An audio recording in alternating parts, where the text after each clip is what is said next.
రెటిక హైదరాబాద్ లో 2 గంటలుగా వర్షం కురుస్తోంది. అత్యధికంగా జూబ్లీహిల్స్ లో 8 సెంటీమీటర్ల వాన పడ్డది. ఇక షేక్పేట్ లో 6 సెంటీమీటర్ల వాన కురిసింది. మల్కాజ్గిరి, ఉప్పల్, మౌలాలిలో 5 సెంటీమీటర్ల పైగా కురవగా శేర్లింగంపల్లి, మల్లాపూర్, నాచారంలో 4 సెంటీమీటర్లకు పైగా వాన పడ్డది. ఆసిఫ్ నగర్, కాప్రా, అడ్డగుట్ట, మారేడుపల్లిలో 3 సెంటీమీటర్ల వర్షపాతం నమోదైంది. ఇక కూకట్పల్లి, నిజాంపేట్, హైదర్ నగర్, ఆల్విన్ కాలనీ, మూసాపేట్, బాలానగర్, ఫతేనగర్, బాచుపల్లి ప్రాంతాల్లో వర్షం కురుస్తోంది. వర్షంతో రోడ్లపై నీళ్లు నిలిచాయి. కాలనీలోని రహదారులపై నీరు చేరి పలుచోట్ల డ్రైనేజీలు పొంగిపొర్లుతున్నాయి. కుత్బుల్లాపూర్ పరిసరాల్లో వర్షం కురుస్తోంది. ఇక దుండిగల్, గండిమైసమ్మ, మల్లంపేట్, కోంపల్లి, సుచిత్ర, జీడిమెట్ల, సూరారం, షాపూర్ నగర్, గాజుల రామారంలో మోస్తరు వర్షం పడుతోంది. ఇక సెక్రటేరియట్ ముందు నీళ్లు నిలిచాయి. మోకాళ్ల లోతు నీళ్లు నిలవడంతో వాహనదారులు ఇబ్బందులు పడుతున్నారు. దీంతో హైడ్రా, జీహెచ్ఎంసీ సిబ్బంది నీళ్లను క్లియర్ చేస్తున్నారు. వర్షాలపై మరింత సమాచారం అజయ్ అందిస్తారు. దాదాపు 3 గంటలుగా సిటీలో కురిసినటువంటి వర్షానికి లోతట్టు ప్రాంతాలన్నీ కూడా జలమయమయ్యాయి. ముఖ్యంగా 3 గంటల నుంచి ఎడతెరిపి లేకుండా సిటీలో కురుస్తున్నటువంటి వర్షం కారణంగా అయితే సిటీలోని అన్ని ప్రాంతాలు, ప్రధాన ప్రాంతాలతో పాటు చిన్న చిన్న ఉన్నటువంటి కాలనీలన్నీ కూడా జలమయమయ్యాయి. ముఖ్యంగా ఇటు east city, west city, south city, north సిటీతో పాటు సెంట్రల్ సిటీలోని అన్ని కాలనీలన్నీ కూడా అయినటువంటి పరిస్థితి ఉంది. ముఖ్యంగా దాదాపు 2-3 గంటలుగా కురిసినటువంటి వర్షానికి హైదరాబాద్లోని చాలా ప్రాంతాల్లో కూడా అత్యధికంగా వర్షపాతం నమోదైంది. ముఖ్యంగా గచ్చిబౌలి, హిమాయత్ నగర్, వనస్థలిపురం పరిసర ప్రాంతాల్లో అయితే 12 సెంటీమీటర్లకు పైగా వర్షపాతం నమోదైంది. అదేవిధంగా ఎడతెరిపి లేకుండా కురుస్తున్నటువంటి వర్షాల కారణంగా అయితే సిటీలోని చాలా ప్రాంతాలు కూడా, అంటే దిగువన ఉన్నటువంటి లోతట్టు ప్రాంతాలన్నీ కూడా జలమయమయ్యాయి. సరూర్ నగర్, కొత్తపేట, చైతన్యపురి, దిల్సుఖ్ నగర్, ముసరంబాగు, మలక్పేట, చాదరఘట్, ఐఎస్ సదను, మాదన్నపేట, చంపాపేట, కర్మన్ఘట్ ఈ పరిసర ప్రాంతాల్లో కూడా ఒక మోస్తారు నుంచి భారీ వర్షం కురిసింది. అదేవిధంగా ఈ పరిసర ప్రాంతాల్లో ఉన్నటువంటి కాలనీలన్నీ కూడా జలమయమయ్యాయి. అదేవిధంగా సిటీతో పాటు సిటీ శివారు ప్రాంతాల్లో ఉన్నటువంటి దుండిగలు, గండిమైసమ్మ, మల్లంపేట, కొంపల్లి, సుచిత్ర, జీడిమెట్ల, సూరారం, షాపూరు, గాజుల రామారంలో కూడా ఎడతెరిపి లేకుండా వర్షం కురుస్తున్నటువంటి సిచ్యువేషన్ ఉంది. ముఖ్యంగా కొంపల్లి, సుచిత్ర, వెంకటేశ్వర నగర్, అదేవిధంగా బ్యాంక్ కాలనీలో అయితే ఈ ప్రాంతంలో అయితే బ్యాంక్ కాలనీలలో అయితే రోడ్లన్నీ పూర్తిగా జలమయమయ్యి కాలనీలకు నీళ్ళు వచ్చినటువంటి పరిస్థితి కనిపిస్తూ ఉంటుంది. అదేవిధంగా సెంట్రల్ సిటీతో పాటు ఇటు కూకట్పల్లి పరిసర ప్రాంతాలు, Kukatpally, KPHB, JNTU colony, Nizampet, Hyder Nagar, Alwin colony, Moosapet, Balanagar, Fatehnagar, Nizampet, Pragathi Nagar, Bachupally ఈ పరిసర ప్రాంతాల్లో కూడా కంటిన్యూగా, అంటే ఆన్ అండ్ ఆఫ్ వర్షం కురుస్తూ ఉంది. ఉదయం అంతా కూడా వాతావరణం మధ్యాహ్నం వరకు మేఘావృతంగా ఉండి సాయంత్రం కావడంతో ఒకేసారి అయితే భారీ వర్షం కురిసింది. అదేవిధంగా ప్రస్తుతం మనకు ఇప్పుడు అందుతున్న సమాచారం ప్రకారం ఆసిఫ్ నగర్, అఫ్జల్గంజ్లోని మంగారు బస్తీలో 2 గల్లంతైనట్టు తెలుస్తూ ఉంది. అఫ్జల్గంజ్ సాగర్కు సంబంధించి ఆ నాలాలో 2 మామ అల్లుళ్ళు కొట్టుకుపోయినట్లయితే ప్రస్తుతం సమాచారం అందుతుంది. ఆ కొట్టుకుపోయిన వారికి సంబంధించి అక్కడ ఉన్నటువంటి స్థానిక సిబ్బంది, హైడ్రాకు సంబంధించినటువంటి అధికారులు కానివ్వండి, లేకపోతే ఈ మాన్సూన్కు సంబంధించినటువంటి టీంకి సంబంధించినటువంటి అధికారులు గాలింపు చర్యలు అయితే ముమ్మరం చేశారు.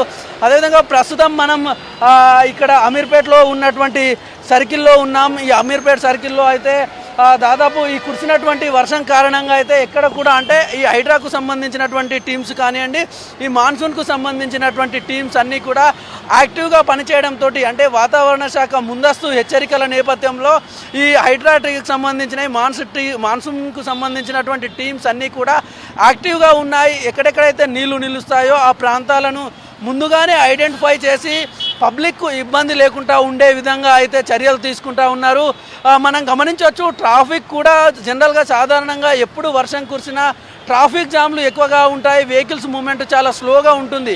కానీ ఇవాళ ఈ అమీర్పేట్ పరిసర ప్రాంతాల్లో, అంటే ఇది మేజర్ హైవే, సిటీలో ఈ అమీర్పేట నుంచి కూకట్పల్లి కానివ్వండి, లేదంటే మియాపూరు పటాన్చెరు వెళ్ళేటటువంటిది. ఇటు సైడ్ కింది డౌన్కి వచ్చేసరికి నాంపల్లి నుంచి కోటి ఇట్లా దిల్సుఖ్ నగర్ వెళ్ళే సైడ్ కూడా పెద్దగా ఎక్కడ కూడా ట్రాఫిక్ కనిపిస్తున్నటువంటి పరిస్థితి అయితే లేదు. ఇవాళ ముందు నుంచే ఇండియా పాకిస్తాన్ మ్యాచ్ జరుగుతుందనే నేపథ్యంలో చాలామంది కూడా టీవీలకు అతుకపోయినటువంటి పరిస్థితి ఉంది. అదేవిధంగా ట్రాఫిక్ కూడా చాలా తక్కువగా కనిపిస్తూ ఉంది. వెహికల్స్కు సంబంధించినటువంటి మూమెంట్ చాలా క్లియర్గా ఉంది. లోతట్టు ప్రాంతాలు అన్నింటిలో కూడా పోలీసులు అటు హైడ్రాకు సంబంధించి ఐఎండీ ఎప్పటికప్పుడు ఏ సమయంలో వర్షం కురిసే అవకాశం ఉంది, ఎంత మోతాదులో వర్షం కురిసే అవకాశం ఉందో ఎప్పటికప్పుడు అటు అన్ని గవర్నమెంట్లో ఉన్నటువంటి అన్ని డిపార్ట్మెంట్లను అలర్ట్ చేస్తూ ఉంది. దీంతో అధికారులు అందరూ కూడా అప్రమత్తమయ్యారు. ఎక్కడ ఎట్టి పరిస్థితుల్లో కూడా అంటే అమీర్పేట్ పరిసర ప్రాంతాల్లో అయితే ఎప్పుడు వాటర్ లాగింగ్ ప్రాంతం ఎక్కువగా ఉంటుంది. చాలా పబ్లిక్ సఫర్ అవుతూ ఉంటారు. ఈ విషయాన్ని దృష్టిలో ఉంచుకొని ఎప్పుడు ఎక్కడ వర్షం వచ్చినా పబ్లిక్ ఇబ్బంది ఉండకుండా ఉండేందుకు అక్కడ ఉన్నటువంటి మ్యాన్ హోల్స్ను తెరిచి ఎప్పటికప్పుడు భారీగా వచ్చేటటువంటి వర్షంకు సంబంధించినటువంటి వరద నీటిని అంతా క్లియర్ చేశారు.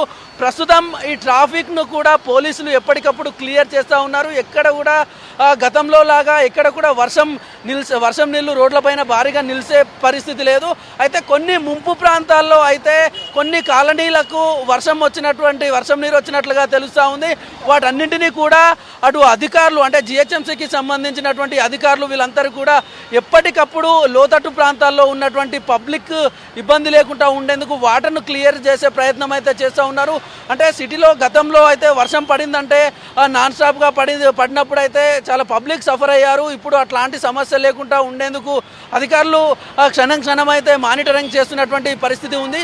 ముఖ్యంగా ఈ ముంపు ప్రాంతాలు లేదంటే లోతట్టు ప్రాంతాలకు సంబంధించి పోలీసులు హైడ్రాకు సంబంధించిన వాళ్ళు కానివ్వండి, లేదంటే ఇతర టెక్నికల్ టీమ్స్ అందరూ కూడా వీటి అన్నిటికి సంబంధించి కంట్రోల్ రూమ్స్ ద్వారా లేదంటే సీసీ కెమెరాల ద్వారా కూడా ఎక్కడెక్కడైతే ట్రాఫిక్ జామ్ ఉంటుంది అనేటటువంటి కూడా రెగ్యులర్గా గమనిస్తూ ఇబ్బందులు లేకుండా ఉండే విధంగా అయితే పోలీసులు కానీ హైడ్రాకు సంబంధించినటువంటి అధికారులందరూ కూడా చర్యలు తీసుకుంటున్నటువంటి పరిస్థితి ప్రస్తుతం మనం గమనిస్తూ ఉంది. అయితే వర్షాలు ఎప్పుడు కురిసినా కానీ పబ్లిక్ ఇబ్బంది లేకుండా ఉండే విధంగా అయితే అటు ప్రభుత్వ యంత్రాంగంతో పాటు కింది స్థాయిలో ఉన్నటువంటి అధికారులు అందరూ కూడా కసరత్తు చేస్తూ ఉన్నారు. Madhuri, thank you Naresh.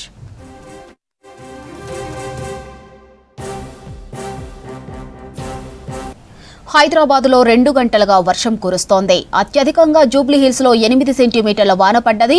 ఇక షేక్పేట్లో 6 సెంటీమీటర్ల వాన కురిసింది. మల్కాజ్గిరి, ఉప్పల్, మౌలాలీలో 5 సెంటీమీటర్లకు పైగా కురవగా శేర్లింగంపల్లి, మల్లాపూర్, నాచారంలో 4 సెంటీమీటర్లకు పైగా వాన పడ్డది. ఆసిఫ్ నగర్, కాప్రా, అడ్డగుట్ట, మారేడుపల్లిలో 3 సెంటీమీటర్ల వర్షపాతం నమోదైంది.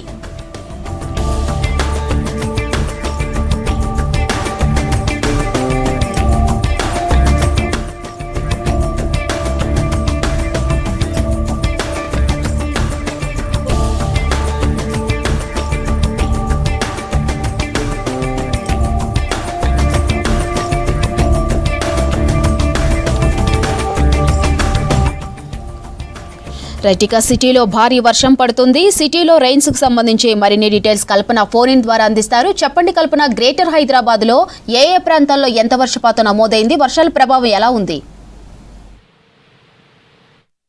అయితే ప్రస్తుతం హైదరాబాద్ వ్యాప్తంగా మాదిరి చాలా ప్రాంతాల్లో వర్షం పడుతుందనే చెప్పుకోవచ్చు. దాదాపు కిములో నిమ్మస్ మేఘాల కారణంగా మనకు పలు ప్రాంతాల్లో మేఘాలు గర్జించినట్టుగా జోరు వర్షం, భారీ వర్షం చాలా ప్రాంతాల్లో నమోదైందని చెప్పుకోవచ్చు. ముఖ్యంగా చూసుకున్నట్టయితే ఇప్పటికే హైదరాబాద్ వ్యాప్తంగా మనకు భారీ అనే కాదు అతి భారీ వర్షపాతం కూడా చాలా ప్రాంతాల్లో నమోదైంది. సో చాలా ప్రాంతాల్లో ఇప్పటికే మోకాల్లోతు నీరు వచ్చి చేరింది. రోడ్లపై కూడా నదులను తలపించే విధంగా కూడా మనకు వాటర్ ఫ్లోయింగ్ అనేది కూడా చాలా ప్రాంతాల్లో చూస్తూ ఉన్నాం. మోకాల్లోతు వాటర్ కూడా చాలా ప్రాంతాలకు వచ్చేది. పలు ఇండ్లలోకి, పలు కాలనీలో, దాంతో పాటు పలు అపార్ట్మెంట్ లోకి కూడా వాటర్ వచ్చిన సందర్భాలు, సన్నివేశాలు కూడా ప్రస్తుతం మనం చూస్తూ ఉన్నాము. సో ముఖ్యంగా చూసుకున్నట్టయితే హైదరాబాద్ వ్యాప్తంగా కూడా మనకు చాలా ప్రాంతాల్లో దాదాపు ముషీరాబాద్ లో అత్యధికంగా మనకు 12 సెంటీమీటర్లు అతి భారీ వర్షపాతం నమోదైంది. అదే విధంగా ఓయూలో కూడా మనకు భారీ వర్షపాతం అని చెప్పుకోవచ్చు, 10 సెంటీమీటర్ల వర్షపాతం నమోదైంది. అయితే మెట్టిగూడలో 9.5 సెంటీమీటర్ల వర్షపాతం నమోదైంది. షేక్పేట్ లో దాదాపు 9.4 సెంటీమీటర్ల వర్షపాతం నమోదైంది. ఇక అడిక్మెట్లో మాత్రం మనకు 9.3 సెంటీమీటర్ల వర్షపాతం నమోదైంది. కాప్రాలో 9.1 సెంటీమీటర్ వర్షపాతం నమోదైంది. ఇక చిల్కలగూడలో దాదాపు 7.8 సెంటీమీటర్లు, హిమైత్ నగర్ లో 7.7, నేరేడ్మెట్లో 7.6, ఇక ఉప్పల్లో 7.5, అల్వాల్లో 7.4 సెంటీమీటర్ల వర్షపాతం నమోదైంది. ఇక గచ్చిబౌలిలో చూసుకున్నట్టయితే దాదాపు మనకు 7.1 సెంటీమీటర్ వర్షపాతం నమోదైంది. ఇక నాంపల్లిలో 7 సెంటీమీటర్లు, ఇటు మల్కాజిగిరిలో కూడా 7 సెంటీమీటర్ల వర్షపాతం నమోదైంది. మల్లాపూర్ లో 6.5 సెంటీమీటర్ల వర్షపాతం నమోదైంది. ఇక ఫిలిం నగర్ లో దాదాపు మనకు 6.4 సెంటీమీటర్ల వర్షపాతం నమోదైంది.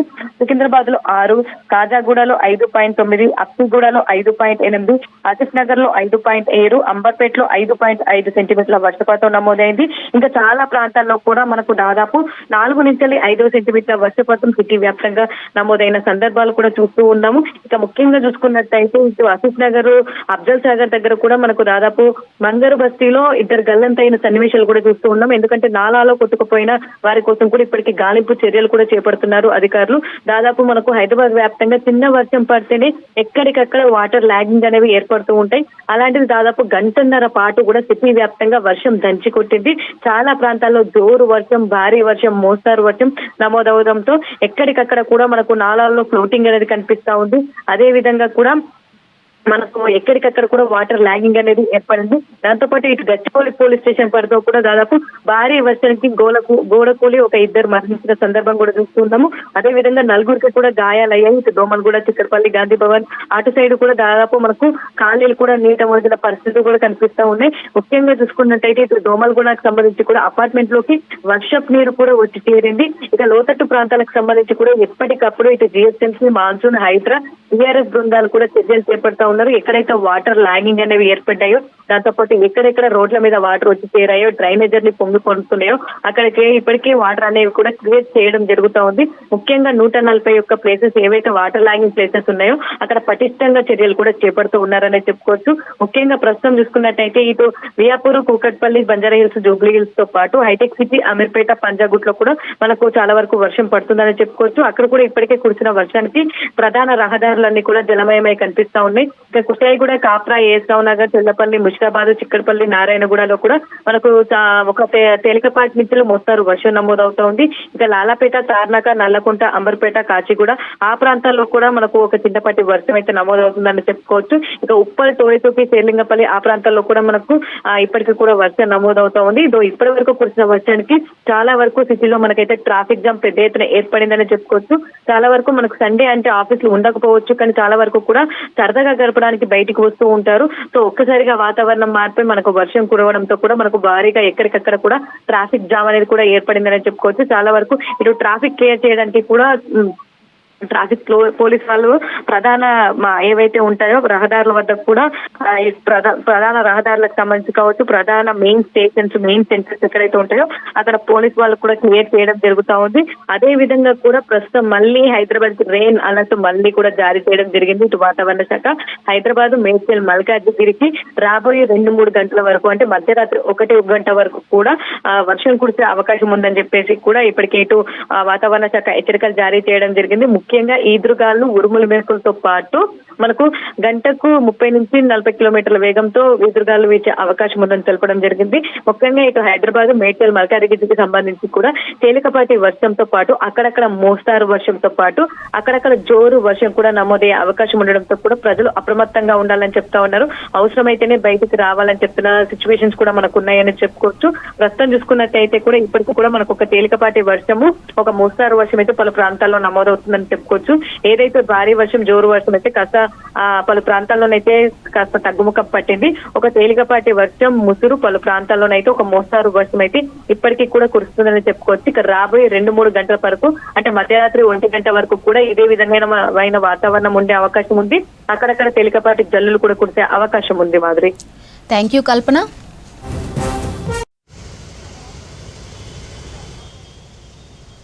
రెటికా సిటీలో భారీ వర్షం పడుతుంది. సెక్రటేరియట్ ముందు నీళ్లు నిలిచాయి. మోకాళ్ల లోతు నీళ్లు నిలవడంతో వాహనదారులు ఇబ్బందులు పడుతున్నారు. దీంతో హైడ్రా, జీహెచ్ఎంసీ సిబ్బంది నీళ్లను క్లియర్ చేస్తున్నారు. ఇక వర్షాలపై మరింత సమాచారం అజయ్ అందిస్తారు.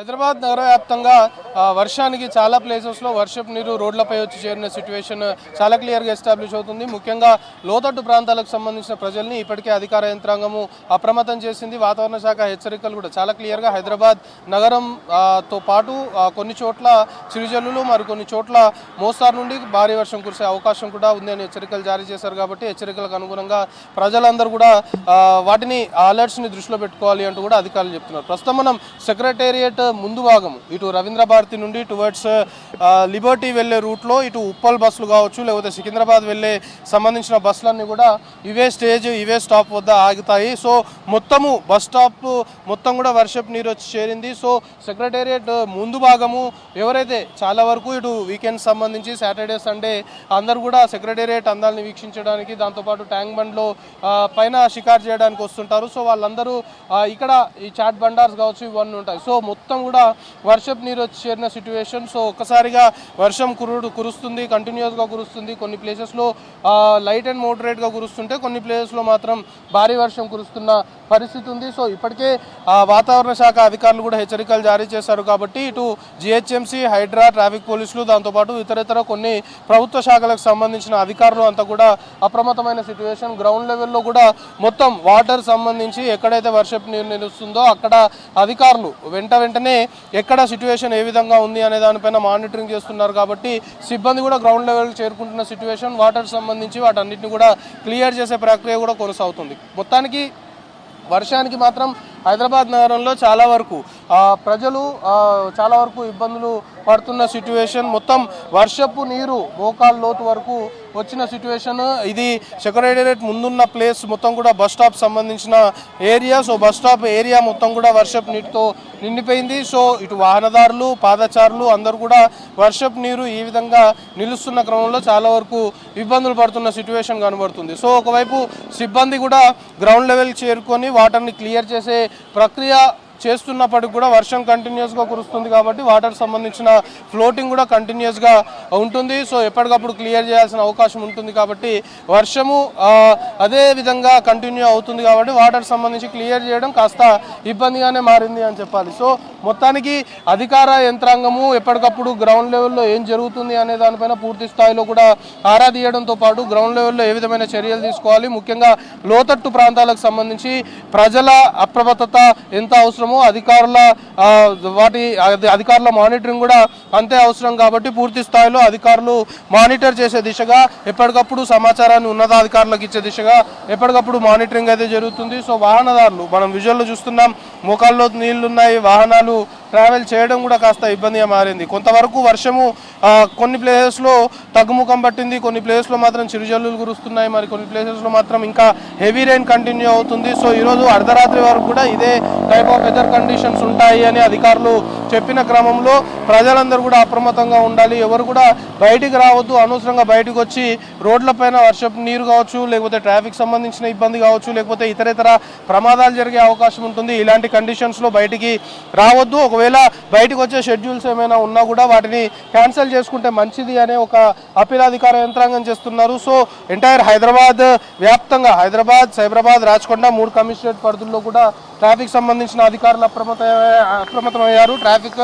సంబంధించి కూడా ఎక్కడ ఎలాంటి ఇబ్బందులు తలెత్తకుండా వాహన రాకపోకలకి ఎక్కడ అంతరాయం ఏర్పడకుండా ట్రాఫిక్ సంబంధించిన జామ్ జరగకుండా కూడా చర్యలు తీసుకుంటున్నారు. సో మొత్తానికి చాలా ప్లేసెస్లో వర్షము కంటిన్యూస్గా కురుస్తున్న సిచ్యువేషన్ ఉంది. కాబట్టి చాలా ప్లేసెస్లో మొత్తం వర్షపు నీరు రోడ్లపై వచ్చేరిన సిచ్యువేషన్. లోతట్టు ప్రాంతాలకు సంబంధించి లోతట్టు ప్రాంతాల్లో వర్షపు నీరు వచ్చేరిన పరిస్థితి చాలా క్లియర్గా కనబడుతుంది. సో అధికారులు కూడా అలాంటి ప్లేసెస్ ఎక్కడైతే వర్షపు నీరు నిలుస్తుందో అక్కడ సిబ్బందిని ఎప్పటికప్పుడు అలర్ట్ చేస్తూ పంపించి మొత్తం వాటర్ని క్లియర్ చేసే ప్రక్రియ చేస్తున్నప్పటికి కూడా వర్షము కంటిన్యూస్గా కురుస్తుంది. కాబట్టి ఆ వాటర్ సంబంధించి వాటిని క్లియర్ చేయాలి అంటే కాస్త ఇబ్బందిగా మారుతున్న సిచ్యువేషన్. ప్రస్తుతం మనం చూస్తున్నాం వాహనదారులు మొత్తం వాహనాలు వర్షపు నీటిలో చిక్కున్నాయి. సో వర్షపు నీటిలో ఉన్నటువంటి వాహనాలని కూడా బయటికి తీసుకొస్తున్న పరిస్థితి చాలా క్లియర్గా కనబడుతుంది. సో మొత్తం సెక్రటేరియట్ ముందు ఉన్నటువంటి ఏరియా అసలు బస్ స్టాండ్ మొత్తం కూడా జలమయం అయిపోయింది. బస్ స్టాండ్ మొత్తం కూడా వర్షపు నీరు వచ్చి చేరిపోయింది.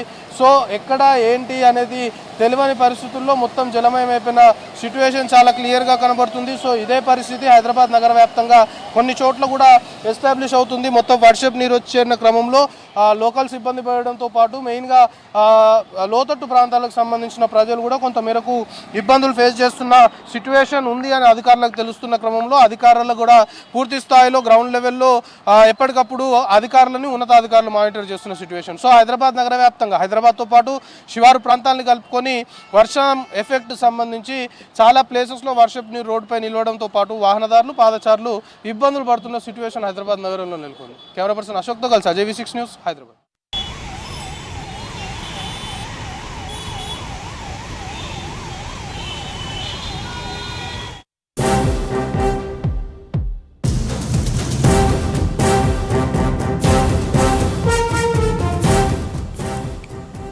రైటిక పాక్తో జరుగుతున్న మ్యాచ్లో భారత బౌలర్లు విజృంభించారు. దీంతో 20 ఓవర్లలో 9 వికెట్లు కోల్పోయి 127 పరుగులు చేసింది పాక్ టీం. భారత బౌలర్లలో కుల్దీప్ యాదవ్ 3 వికెట్లతో సత్తా చాటాడు. ఇక బూమ్రా, అక్షర్ పటేల్ చెరో 2 వికెట్లు తీశారు. వరుణ్ చక్రవర్తి, హార్దిక్ పాండ్యా తలో వికెట్ పడగొట్టారు. పాక్ బ్యాటర్లలో ఫర్హాద్ 40 పరుగులతో టాప్ స్కోరర్గా నిలిచాడు. షహీన్ అఫ్రిది 33, ఫకార్ జమాన్ 17 రన్స్ చేశారు. 128 పరుగుల టార్గెట్తో బరిలో దిగిన భారత్ 22 పరుగుల దగ్గర తొలి వికెట్ కోల్పోయింది. భారత్ శుభమన్ గిల్ 10 రన్స్ చేసి స్టెంపౌట్తో వెనుదిరిగాడు. ప్రస్తుతం క్రీజ్ సూర్యకుమార్ యాదవ్, అభిషేక్ శర్మ ఉన్నారు. పాక్తో జరుగుతున్న మ్యాచ్లో భారత బౌలర్లు విజృంభించారు. దీంతో 20 ఓవర్లలో 9 వికెట్లు కోల్పోయి 127 పరుగులు చేసింది పాక్ టీం.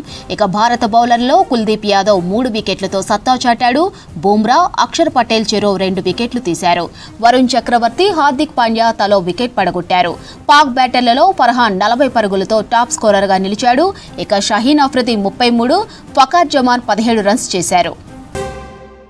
128 పరుగుల టార్గెట్తో బరిలో దిగిన భారత్ 22 పరుగుల దగ్గర తొలి వికెట్ కోల్పోయింది.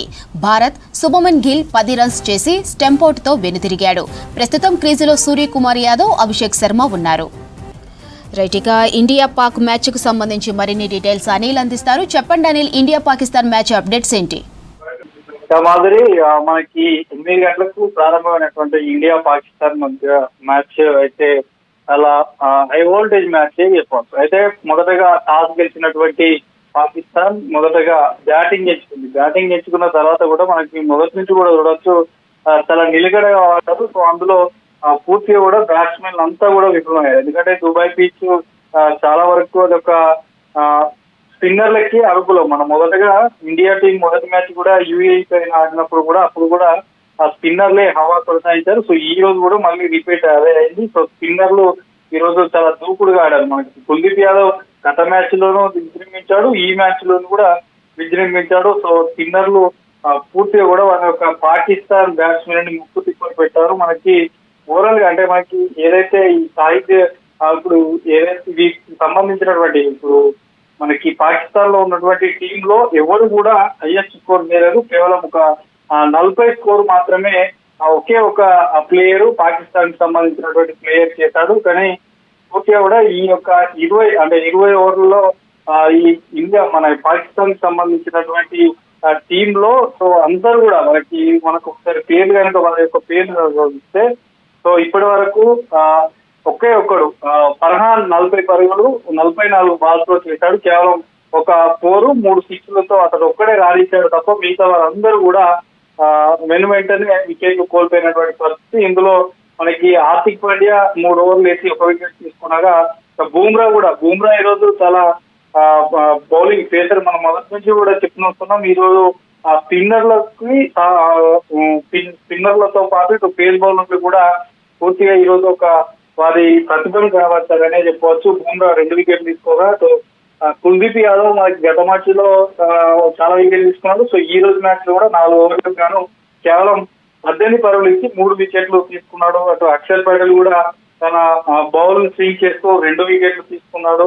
తర్వాత పాండ్యా 1 వికెట్ తీసుకున్నాడు. మనకి వరుణ్ చక్రవర్తి కూడా 1 వికెట్ తీసుకున్నాడు. వీళ్ళు 4 ఓవర్లు వేసినా కూడా పాకిస్తాన్ బ్యాట్స్మెన్ ని కట్టడి చేశారు, ఎక్కువగా రన్స్ చేయకుండా చేశారు. సో ప్రస్తుతం ఇంకా మన బ్యాట్స్మెన్స్ కూడా 127 పరుగులు, అంటే మనకి 126 పరుగులు చేసినటువంటి పాకిస్తాన్ 9 వికెట్లు కోల్పోయింది. అయితే టార్గెట్ 127 ఉంచింది. 127కి ప్రస్తుతం ఇండియా టీం 6 ఓవర్లు ముగిసిన సమయానికి 61 స్కోర్ తో 2 వికెట్లు కూడా కోల్పోయింది. మనకి ఓపెనర్ గా వచ్చినటువంటి అభిషేక్ శర్మ కూడా కాసేపు క్రితమే అవుట్ అయినటువంటి పరిస్థితి. అభిషేక్ శర్మ కూడా మనకి చూడొచ్చు 31 పరుగులు చేశాడు. వెంటనే 2 సిక్స్లు 4 4లు కూడా చేశాడు. శుభమన్ గిల్ కూడా నిలకడగా ఆడాడు, కానీ కేవలం 2 4లు చేసి 10 పరుగులు చేసి అవుట్ అయినటువంటి పరిస్థితి. అయితే ఈ పహల్గామ్ ఘటన తర్వాత జరిగినటువంటి మ్యాచ్ లో ఎక్కువగా మనకి మిక్స్డ్ గా ఉన్నారు. అక్కడ అభిమానులు కూడా చూడొచ్చు, ఇండియాతో పాటు పాకిస్తాన్ సంబంధించినటువంటి అభిమానులు కూడా అక్కడ ఉన్నారు. కానీ ఈ మ్యాచ్ లో ఎక్కడ కూడా సెలబ్రిటీలు కూడా కనిపించడం లేదు. బీచ్ శర్మ కూడా కొందరే వెళ్ళినట్టు కూడా తెలుస్తుంది. So present captain Suryakumar Yadav crease లో ఉన్నాడు, 3 పరుగులు చేశాడు. మరోవైపు తిలక్ వర్మ తెలుగు రాష్ట్రాలకు చెందినటువంటి తిలక్ వర్మ కూడా ప్రస్తుతం క్రీజ్ లో ఉన్నాడు. సో ఖచ్చితంగా ఇండియా గెలుస్తుందనేటువంటి ఆశాభావంలో వ్యక్తం కూడా అంత అభిమానులు చేస్తున్నారు. ఇప్పుడు ప్రజెంట్ మనకి 81 బాల్స్ లో 67 రన్స్ ఇంకా చేయాల్సి ఉంది. సో ఇది ఇండియాకి పెద్ద ఈజీ, ఎందుకంటే అటు మన వైపు మనకి బాబర్ అజమ్ తర్వాత సాయిన్ అఫ్రిది కూడా లేనటువంటి పాకిస్తాన్ టీమ్ కి సో ఈ మన ఇండియా టీమ్ సంబంధించినటువంటి యంగ్స్టర్స్ ఇందులో ఈ రోజు మంచి ప్రదర్శన కనబరిచారు. అటు ఆసియా కప్ లో ఇప్పటి వరకు జరిగినటువంటి అన్ని ఫార్మాట్ లో కూడా మనకు T20 ఫార్మాట్ చూసుకుంటే, తర్వాత వన్డే ఫార్మాట్ చూసుకున్నాయి. ఏ ఫార్మాట్ అయినా ఇండియాదే అండర్ మనకి పై చేయి ఉండేది, అప్పర్ హ్యాండ్ ఉండేది. కాబట్టి ఈ రోజు మ్యాచ్ కూడా ఇండియానే గెలిచేటువంటి అవకాశాలు చాలా ఉన్నాయి. సో దీనికి సంబంధించి కూడా ఇప్పటికే మనకి ఇంకా మ్యాచ్ అయితే కొనసాగుతుంది. ప్రస్తుతం అప్డేట్స్ కనుక చూస్తున్నట్టయితే ఖచ్చితంగా ఇండియానే గెలిచేటువంటి అవకాశాలు ఎక్కువగా ఉన్నాయి. Madhuri, thank you Anil. ప్రభుత్వం గత ఏడాది ఇచ్చిన టోకెన్ ప్రకారం వెంటనే 1800 కోట్ల ఫీజు రీయింబర్స్మెంట్ బకాయిలు చెల్లించాలని డిమాండ్ చేశారు ఉన్నత విద్యా సంస్థల సౌమఖ్య చైర్మన్ రమేష్ బాబు. ఇక బకాయిలు విడుదల చేసేంత వరకు కాలేజీలకు నిరవధికంగా మూసివేయాలని నిర్ణయించామన్నారు. రేపటి నుంచి బంద్ ఉంటుందని, ఈ నెల 23 నుంచి 25 వరకు విద్యార్థులతో బహిరంగ సభ నిర్వహిస్తామని చెప్పారు. ఇక విద్యార్థులెవరూ కాలేజీలకు రావద్దని విజ్ఞప్తి చేశారు. ఈరోజు జరిగిన సర్వసభ్య సమావేశంలో జనరల్ బాడీ మీటింగ్లో యునానిమస్గా ఏం రిజల్యూషన్ తీసుకున్నారంటే, రేపటి నుంచి కళాశాలలు నిరవధికంగా మూసివేయాలని చెప్పేసి నిర్ణయించుకున్నారు. మా మొట్టమొదటి డిమాండు సెప్టెంబర్ 21 లోపల, అంటే నవరాత్రులు స్టార్ట్ అయ్యే లోపల 1800 కోట్ల వరకు బకాయిలు ఉన్నాయి, టోకెన్స్ ఇష్యూ చేసినాయి అని చెప్పేసి మా అందరం కూడా అనుకుంటున్నాము. బకాయిలు ఎంత ఉన్నాయో అంత, అది 1200 కావచ్చు, 1300 కావచ్చు, 1400 కావచ్చు, 1500 కావచ్చు. 1500 నుంచి 1800 కోట్ల రూపాయల బకాయిలు ఎంత ఉంటే అంత రిలీజ్ చేయాలి. అది ప్రభుత్వం 1 ఇయర్ బ్యాక్ టోకెన్స్ ఇచ్చింది. ప్రభుత్వం టోకెన్స్ ఇచ్చినాక కూడా ప్రభుత్వం కనుక డబ్బులు ఇవ్వకపోతే ప్రభుత్వానికి అవమానకరం. కాబట్టి మేము ప్రామిస్ చేసి మీ ట్రెజరీ నుంచి ఎప్పుడైతే టోకెన్స్ ఇష్యూ అయ్యాయో ఆ టోకెన్స్ ఇష్యూ అయిన అమౌంట్ను సెప్టెంబర్ 21 లోపల ఇవ్వాలి అని చెప్పేసి ప్రభుత్వానికి మేము విన్నవిస్తున్నాము చేతులు జోడించి. రెండవది, ఏదైతే మిగతా డబ్బులు ఇవ్వాలో అక్టోబర్ 31 లోపల ఒక 50%, డిసెంబర్ 31 లోపల మిగతా 50% పాత బకాయిలు ఇవ్వాలని. భారత్లో మెట్రో, కాస్మోపాలిటన్ నగరాలకు భిన్నంగా నిలుస్తోంది మిజోరం రాష్ట్ర రాజధాని ఇజ్వల్ సిటీ. ఈశాన్య రాష్ట్రాల్లోని ప్రకృతి అందాలకు నెలవు మిజోరం. ఇక ఎత్తైన కొండలు, వాటి నడుమ అగాధాన్ని తలపించే లోయలు, ఆ లోయల మధ్య నిర్మించిన భవనాలు ప్రకృతి ప్రేమికులకు కనువిందు చేస్తుంటాయి. ఇక మిజోరం స్టేట్ క్యాపిటల్ సిటీ ఇజ్వల్కు మరింత ప్రత్యేకత ఉంది. కొండలపై నిర్మితమైన ఇజ్వల్ సిటీలో వంపులు తిరిగే రోడ్లపై ప్రయాణం యూనిక్ ఎక్స్పీరియన్స్ ఇస్తుంది. ఇక్కడ ఒక హారన్ శబ్దం కూడా వినిపించదు. సైలెంట్ సిటీ ఆఫ్ ఇండియాగా పేరుగాంచిన ఇజ్వల్ సిటీ, అక్కడి రవాణా వ్యవస్థపై మరిన్ని వివరాలు హరిత అందిస్తారు. ఇండియాలోని నార్త్ ఈస్ట్ స్టేట్స్ అయిన 7 సిస్టర్స్ గా పిలిచే సిటీస్ లో ముఖ్యంగా మిజోరాం సంబంధించి చాలా ప్రత్యేకతలు ఉన్నాయి. ప్రజెంట్ మనం మిజోరాం స్టేట్ లోని ఐజ్వాల్ క్యాపిటల్ సిటీలో ఉన్నాం. ఇక్కడ అత్యంత క్రమశిక్షణ కలిగిన సిచ్యువేషన్స్ కనిపిస్తున్నాయి. ముఖ్యంగా ఇక్కడ చూసుకుంటే ఎక్కువగా హిల్ ఏరియా కావడంతో ఎక్కువగా వీళ్ళు బైక్ ట్యాక్సీలు కావచ్చు ట్యాక్సీలను వినియోగిస్తున్నారు. దాంతో పాటు ఇక్కడ చాలా వరకు కూడా డిసిప్లిన్ అనేది కనిపిస్తోంది. ఇక్కడ లోకల్ మార్కెట్స్ కావచ్చు, వీళ్ళ లైఫ్ స్టైల్ అంతా కూడా ఎర్లీగా స్టార్ట్ అవుతుంది. ఎర్లీ మార్నింగ్ 5 o'clock నుంచి ఇక్కడ డే లైట్ స్టార్ట్ అయిపోతుంది. శుభోదయం కూడా 5 గంటలకి అవుతుంది. ముఖ్యంగా చూసుకుంటే వీళ్ళకి ఎర్లీ మార్నింగ్ డే అంతా కూడా ఎర్లీగా స్టార్ట్ అవుతుంది. ఈవినింగ్ కూడా చాలా ఎర్లీగానే క్లోజ్ అవుతుంది. అయితే ఇక్కడ చెప్పుకోవాల్సిన చాలా ఇంట్రెస్టింగ్ ఫ్యాక్టర్స్ ఏంటంటే వీళ్ళు ట్రాన్స్పోర్టేషన్ సంబంధించి ట్యాక్సీలు కావచ్చు, బైక్లను వినియోగిస్తున్నారు. అయితే ప్రజెంట్ మనం చూస్తున్నాం ఇక్కడ ఒక్కరు కూడా హారన్ అనేది కొట్టట్లేదు. సైలెంట్ సిటీ ఆఫ్ ఇండియాగా కూడా దీన్ని పిలుస్తుంటారు. ప్రతి ఒక్కరు కూడా చాలా పద్ధతి ప్రకారం చాలా డిసిప్లిన్ గా ఎవరైనా పబ్లిక్ రోడ్ క్రాస్ చేయాలనుకున్నప్పుడు వాళ్ళు వెహికల్ ఆపి మరి పబ్లిక్ క్రాస్ అయిన తర్వాతనే కార్లు కావచ్చు, బైక్లు అన్ని కూడా వెళ్తున్నాయి. మనం చూడొచ్చు ఇక్కడ ఎక్కువగా హిల్ ఏరియా ఉంటుంది. దాంతో పాటు చాలా ఘాట్ రోడ్లు ఉంటాయి కాబట్టి జాగ్రత్తగా వెళ్ళాలి. ఇక్కడ పబ్లిక్ ట్రాన్స్పోర్ట్ అనేది చాలా తక్కువ. వీళ్ళు ప్రైవేట్ ట్రాన్స్పోర్ట్ మీదనే ఎక్కువగా బ్రతుకుతున్న సిచ్యువేషన్ అవుతుంది. ప్రజెంట్ మనం చూస్తున్నాం ఐజ్వాల్ సిటీకి సంబంధించి మొత్తం కూడా వీళ్ళ లైఫ్ స్టైల్ కావచ్చు, లోకల్ మార్కెట్ అంతా కూడా వివిధ రకాల పనులు ఏవైతే చిన్న చిన్న వ్యాపారాలు చేసుకొని జీవనం సాగిస్తున్నారు. ఇక్కడ మహిళలు కూడా ప్రతి ఒక్కరు వాళ్ళు బయటకు వచ్చి చిన్న చిన్న బిజినెస్ చేసుకోవడం కావచ్చు, లోకల్ మార్కెట్ లో వారికి నచ్చిన విధంగా లైఫ్ స్టైల్ అయితే లీడ్ చేస్తున్నారు. ప్రజెంట్ అయితే ఈ స్టేట్ మొత్తం కూడా చాలా అద్భుతంగా ఉంది. ఎందుకంటే హిల్ స్టేషన్ మీదనే వీళ్ళ బిల్డింగ్స్ కావచ్చు ఇళ్ళని ఉండడంతో, దాంతో పాటు చాలా జాగ్రత్తగా వీళ్ళు ట్రాన్స్పోర్టేషన్ వినియోగించుకోవడం కావచ్చు. సిటీకి సంబంధించి చాలా పీస్ఫుల్ గా పొల్యూషన్ ఫ్రీ సిటీగా కనిపిస్తుంది. మనకు 7 sisters గా పిలిచే 7 states కి సంబంధించి ఒక్కో సిటీలో ఒక్కో స్పెషాలిటీ ఉంటుంది. ఇక్కడ మిజోరాం రాష్ట్రానికి సంబంధించి పబ్లిక్ ట్రాన్స్పోర్ట్ కావచ్చు, దాంతో పాటు లోకల్ గా ఉండే ప్రైవేట్ ట్రాన్స్పోర్ట్ అనేది చాలా డిసిప్లిన్ గా ఫాలో అవుతున్నారు. పబ్లిక్ కూడా వీళ్ళు ఉదయం నుంచి సాయంత్రం వరకు ఎర్లీగా డే ఫినిష్ అవుతుంది కాబట్టి 6 o'clock కంప్లీట్ గా వీళ్ళ పనులంతా క్లోజ్ చేసుకొని లైఫ్ స్టైల్ అంతా కొనసాగిస్తున్నారు. అయితే ప్రజెంట్ మనం చూస్తున్నదంతా కూడా లోకల్ మార్కెట్. ఉదయం నుంచే అందరు వచ్చి ఇక్కడ కూరగాయలు కావచ్చు, వస్త్ర వ్యాపారాలు, రకరకాల బిజినెస్లు అయితే చేసుకుంటున్నారు. Tell about your city, unique things about Aizawl. There may be many things we need to mention about the unique of the Aizawl city. Firstly, the media from the mainland and some other people, they are calling the silent city. Yes. See, you may rarely heard of honking in the city comparing to other northeast or even the metro cities.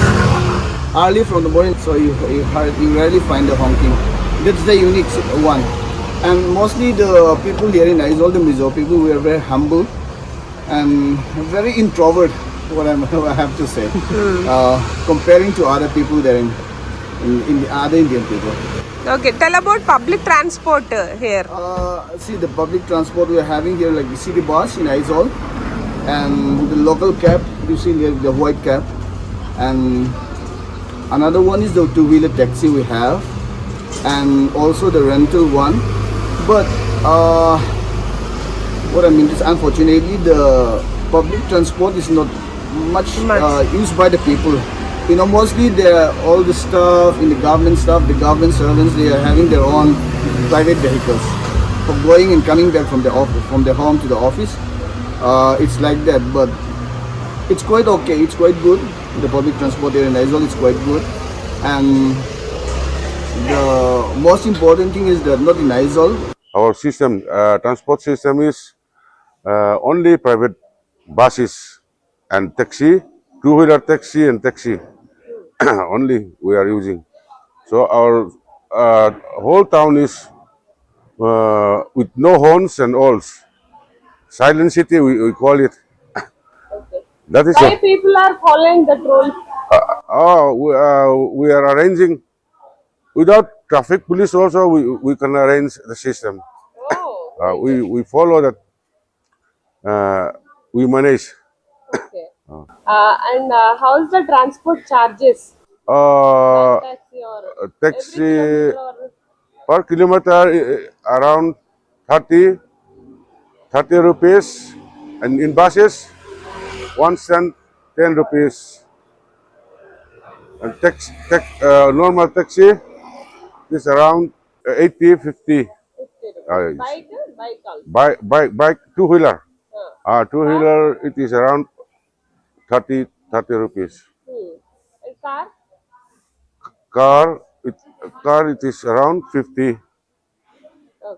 Bus is 10 rupees. Tell about the Silent City. What kind of transport you are using daily basis? Yeah, I'm using Aizawl City bus for the transportation. Okay.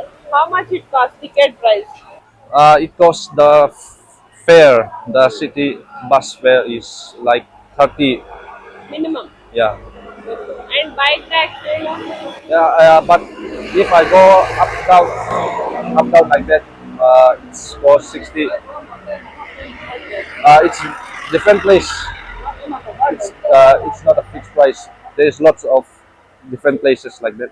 Okay. Why people call Silent City? Because there is no horn, no traffic. When there is lots of traffic jam also. There is no horn. No effort like that. No force. Yeah.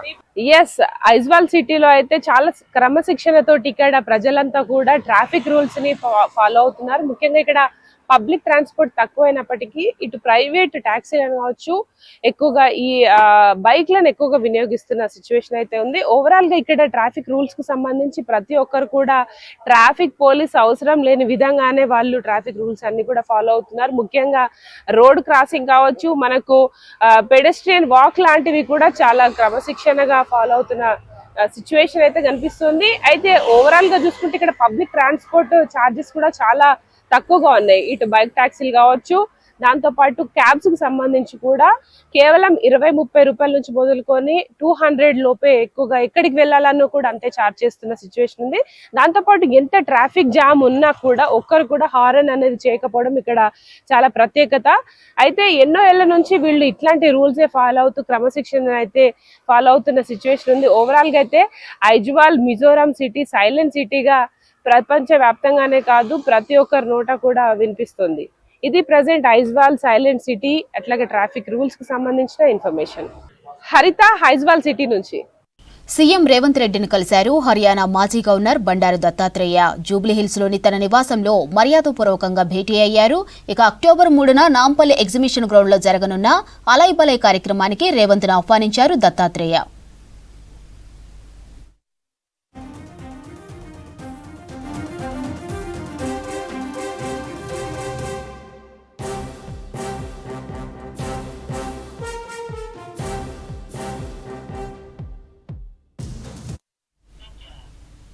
Mulugu జిల్లాలో మారుమూల ప్రాంతాల్లో bike పై పర్యటించారు మంత్రి సీతక్క. జిల్లా SP Shabarish తో కలిసి ఆయన bike పై గ్రామాల్లో పర్యటించారు. 4 వీలర్ వెళ్లలేని పరిస్థితుల్లో బైక్ పై వాగులను దాటుకుంటూ ఏజెన్సీ గ్రామాలకు వెళ్లారు సీతక్క. అక్కడి ప్రజలతో మాట్లాడి సమస్యలు తెలుసుకున్నారు. ఆ తర్వాత మేడారంకు వెళ్లారు మంత్రి. ఎస్పీ బైక్ పైనే మేడారంకు వెళ్లి మహాజాతర పనులను పర్యవేక్షించారు.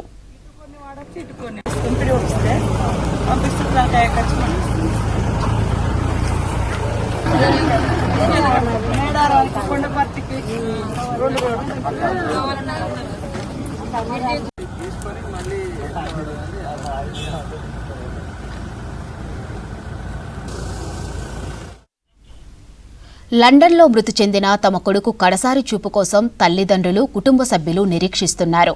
రంగారెడ్డి జిల్లా నాదుర్గల్ గ్రామానికి చెందిన ఐలయ్య చిన్న కుమారుడు చైతన్య ఎంఎస్ చదవటానికి లండన్కు వెళ్లాడు. వినాయక చవితి సందర్భంగా తమ రూంలో ప్రతిష్ఠించిన వినాయకుణ్ణి ఈ నెల 1వ తేదీన నిమజ్జనం చేసి తిరిగి వస్తుండగా రోడ్డు ప్రమాదంలో మృతి చెందాడు. ఇక 14 రోజులుగా కొడుకు మృతదేహాన్ని చివరచూపు చూసుకునేందుకు ఎదురు చూస్తున్నారు. కేంద్ర, రాష్ట్ర ప్రభుత్వాలు చొరవ తీసుకుని తమ కుమారుడు మృతదేహాన్ని ఇక్కడికి తీసుకురావాలని కోరుతున్నారు చైతన్య పేరెంట్స్.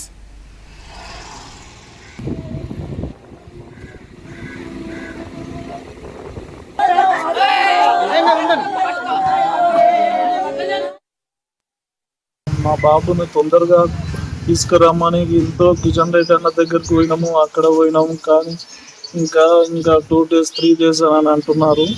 మేము బాధ భరించలేకపోతున్నాం. మా బాబు బాడీ తొందరగా రావాలని కోరుతున్నాము. కిషన్ రెడ్డి అన్న అదే అక్కడ గవర్నమెంట్ వేరే అలాగా ఉంటుంది, మనం చేసే ప్రాసెస్ మనం చేస్తున్నాము అని అన్నాడు కిషన్ రెడ్డి అన్న. 14 రోజులు అవుతున్నాను. ఎట్లా చనిపోయింది?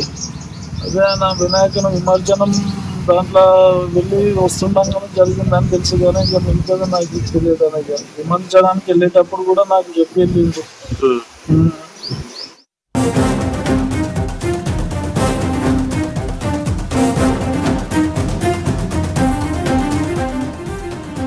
ఇక హైదరాబాద్ లో కురుస్తున్న భారీ వర్షానికి హబీబ్ నగర్ లోని అఫ్జల్ సాగర్ లో ఇద్దరు వ్యక్తులు గల్లంతయ్యారు. ప్రమాదవశాత్తు అఫ్జల్ సాగర్ డ్రైనేజ్ నాలాలో పడి మామ అల్లుడు కొట్టుకుపోయారు. మామను కాపాడే ప్రయత్నంలో అల్లుడు కూడా గల్లంతయ్యాడు. నాలాలో కొట్టుకుపోయిన వీరి ఆచూకీ కోసం గాలింపు చర్యలు చేపట్టారు పోలీసులు. ఇది ఆంజనేయ స్వామి టెంపుల్ చిక్కడపల్లి. మరోవైపు ముషీరాబాద్ వినోద్ నగర్ లోనూ భారీగా వరద నీరు ప్రవహిస్తోంది. దీంతో నాలాలో సన్నీ అనే యువకుడు కొట్టుకుపోయాడు. ఘటనా స్థలానికి చేరుకున్న పోలీసులు, డీఆర్ఎఫ్ టీమ్స్ ముమ్మరంగా గాలింపు చేపట్టాయి.